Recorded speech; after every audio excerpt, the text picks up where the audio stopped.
Water's bad for watches. Everybody knows that. Anyway, the main issue is, of course, corrosion.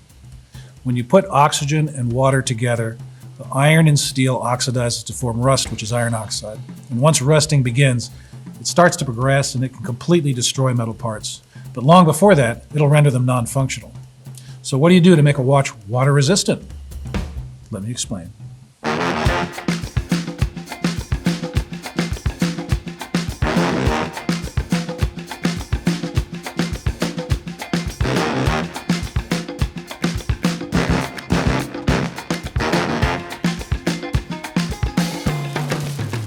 In dive watches, or for that matter in any watch, water entering the case in large enough amounts will flood the movement and stop the watch. But long before that, you'll start seeing damage to the movement.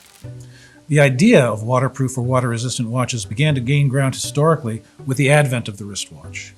There were many watchmakers and case makers working on making a water-resistant watch case in the mid-19th century, and the water-resistant watch was a gradual invention that required the contribution of many watchmakers over many years. Certain key inventions were necessary in order to make waterproof watches. These included screw-down crowns, screw-down bezels, screw-down case backs, and especially gaskets. Gaskets which, when compressed, will prevent water intrusion. Now, there's no one individual or company responsible for introducing or inventing the waterproof watch. A series of increasingly effective methods for sealing watch cases against moisture evolved at the end of the 19th century and the beginning of the 20th. And by the 1930s, watches that could be worn to greater and greater depths and which could be used in diving had developed, including the Omega Marine, which was tested to a depth of 73 meters in Lake Geneva in 1936. Pretty respectable for the 1930s. After World War II, both the increased use of combat divers and the rise of recreational scuba diving led to the development of dozens of different dive watches from many different brands. In general, even watches not intended for diving became better and better protected against both dust and moisture intrusion. Eventually, standards were developed for both water-resistant watches and divers' watches. Now, it's important to note that these are two different standards with different requirements.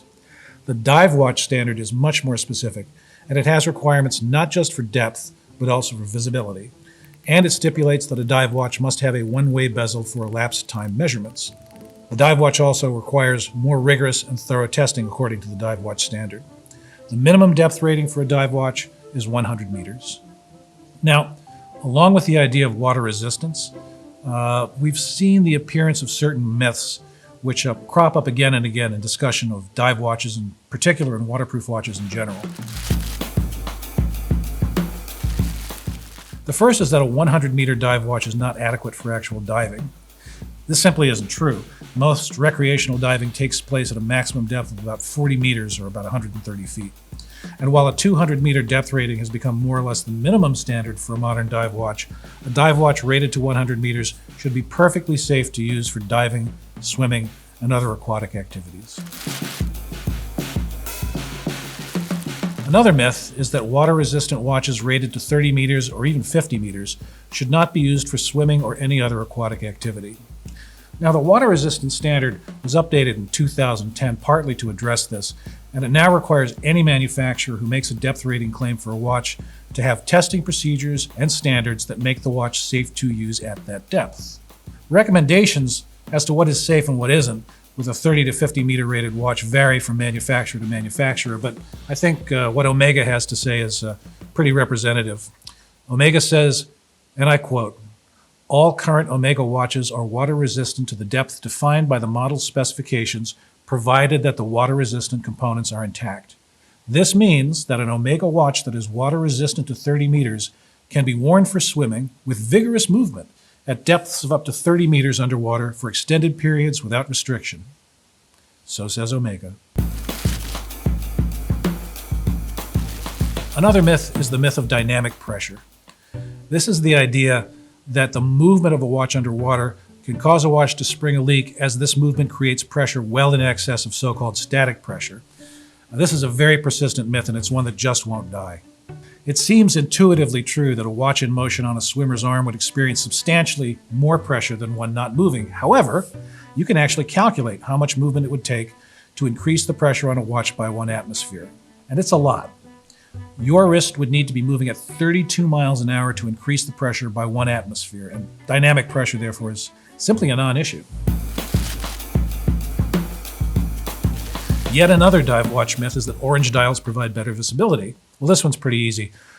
It's not true. You see, colors start to disappear as you go deeper, since water absorbs light. Below 1,000 meters, no light at all penetrates, but colors begin to disappear much sooner than that, with lower energy light frequencies disappearing first. Red light starts to disappear at just 15 feet. Orange disappears at around 25 feet. As you go deeper, colors gradually become a uniform gray. The best visibility when diving is due to higher contrast, not bright colors. Yet another myth is that a helium release valve is necessary for deep diving. Now, ironically enough, the only time a helium release valve is useful is when you're not diving. Saturation divers are the only ones who actually need helium release valves, and it's because they live in special sealed chambers pressurized to the depth at which they are working, so they don't have to waste valuable time decompressing after every dive. They breathe a special mixture of helium and oxygen, and the helium atoms are small enough to get inside the watch case, and when they do, when divers actually do decompress at the end of a working period, the helium stuck in the case can produce enough of a pressure difference to blow the crystal off the watch. But there are plenty of watches which have been made for saturation diving that get around the problem by having gaskets that are strong enough to not let helium into the case in the first place. One final thought. In general, most dive watches are tested to a pressure greater than their actual depth rating. This overpressure testing can take place at pressures 20 to 25% more than the actual depth rating, and it can produce watches which are much more pressure resistant than you would think just from the rating. Seiko once tested a couple of its 3,000 meter rated Marine Master watches on an ROV off the coast of Japan. One of the two watches was mechanical, and the other one was quartz.